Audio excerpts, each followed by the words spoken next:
بسم اللہ الرحمن الرحیم۔ السلام علیکم ناظرین، امید ہے آپ خیریت سے ہوں گے۔ ناظرین، ایک صالح شخص نے اللہ تعالیٰ کی 40 سال عبادت کی۔ ایک روز اس پر ناس کا مقام غالب ہوا تو اسی غلبہ میں اللہ تعالیٰ کی بارگاہ میں عرض کیا، اے خداوندہ، آپ نے جو کچھ میرے لیے جنت میں تیار کیا ہے اور جس قدر حوریں میرے لیے مہیا فرمائی ہے وہ مجھے دنیا میں دکھا دیجئے۔ ابھی مناجات ختم نہ ہونے پائی تھی کہ محراب پٹی اور ایک ایسی حسین و جمیل حور نکلی کہ اگر وہ دنیا میں آ جائے تو تمام دنیا مفتون و ممنون ہو جائے۔ عابد نے پوچھا، نیک بخت تو کون ہے، آدمی ہے یا پری؟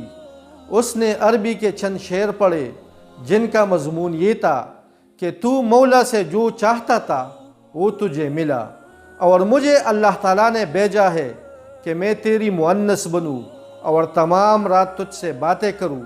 عابد نے پوچھا، تو کس کے لیے ہے؟ کہا، آپ کے لیے۔ کہا، تجھ جیسی مجھے کتنی ملے گی؟ کہا، 100، اور ہر ایک حور کی 100 خادمہ، اور ہر خادمہ کی 100 باندیاں، اور ہر باندی پر 100 انتظام کرنے والیاں۔ عابد یہ سن کر بہت خوش ہوا اور خوشی میں آ کر پوچھا کہ اے پیاری، کیا کسی کو مجھ سے زیادہ بھی ملے گا؟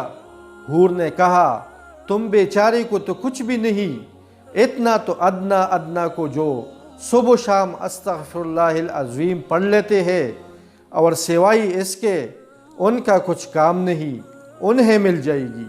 حضرت ابو ہریرہ رضی اللہ تعالیٰ عنہ سے روایت ہے، جناب رسول اللہ صلی اللہ علیہ وآلہ وسلم نے ارشاد فرمایا، ادنا درجہ کے جنتی کے 7 درجات ہوں گے، یہ چھٹے پر رہتا ہوگا، اس کے اوپر 7واں درجہ ہوگا، اس کے 300 خادم ہوں گے، اس کے سامنے روزانہ صبح و شام سونے چاندی کے 300 پیالے کھانے کے پیش کیے جائیں گے، ہر ایک پیالہ میں ایسے قسم کا کھانا ہوگا جو دوسرے میں نہیں ہوگا، اور جنتی اس کے شروع میں ایسی ہی لذت پائے گا جیسے کہ اس کے آخر میں۔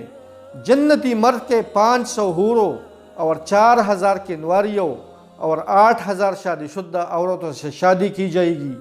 جنتی ان میں سے ہر ایک کے ساتھ اپنی دنیاوی زندگی کے مقدار کے برابر معانقہ کرے گا۔